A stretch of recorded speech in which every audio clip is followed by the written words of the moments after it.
जय श्री कृष्णा।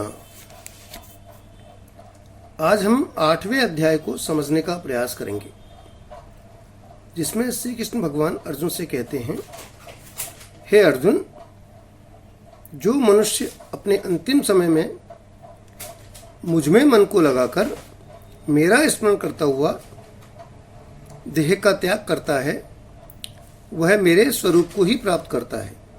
इसमें कुछ भी संशय नहीं है।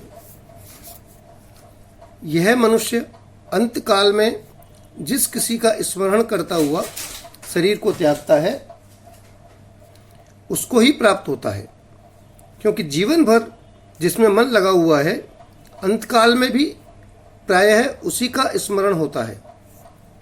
इसलिए कहता हूँ, सदा मेरा स्मरण करते हुए कर्म कर। जो मनुष्य अपने कर्म करता हुआ भी परमेश्वर का ध्यान करता है, परमेश्वर का निरंतर चिंतन करता है, कर्मों को परमेश्वर को अर्पण करते हुए फल की चिंता किए बिना कर्म करता है, ऐसा मनुष्य अंत समय में भी निश्चल मन से परमेश्वर का स्मरण करता हुआ परम गति को प्राप्त होता है। यह नियम है। जो मनुष्य ओम इस एक अक्षर रूपी ब्रह्म का उच्चारण करता हुआ और परमात्मा में मन को लगाकर देह का त्याग करता है, वह मनुष्य परम गति को प्राप्त होता है। ऐसे परम सिद्धि को प्राप्त हुए महात्मा मेरे को प्राप्त होकर फिर इस दुख रूपी क्षण भंगुर पुनर्जन्म को प्राप्त नहीं होते।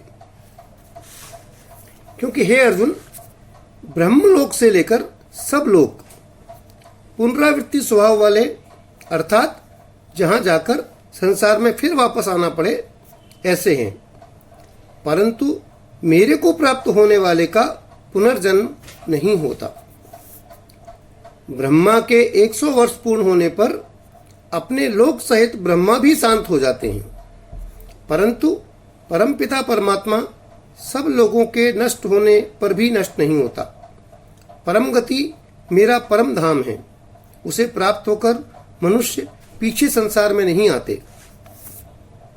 इसलिए हे अर्जुन, तू निरंतर मेरी अर्थात परमपिता परमात्मा की प्राप्ति के लिए प्रयत्न कर, और इसे पाने का सबसे सरल साधन मेरी भक्ति है। भक्ति ऐसी जिसमें कोई कामना न हो।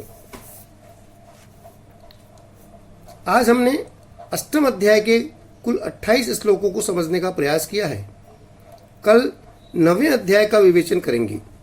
मित्रों, हम प्रतिदिन 5 मिनट भी गीता के ज्ञान को समझने का प्रयास करें तो निश्चित मेरा मानना है कि इसे समझकर अपने जीवन को सार्थक बना सकते हैं।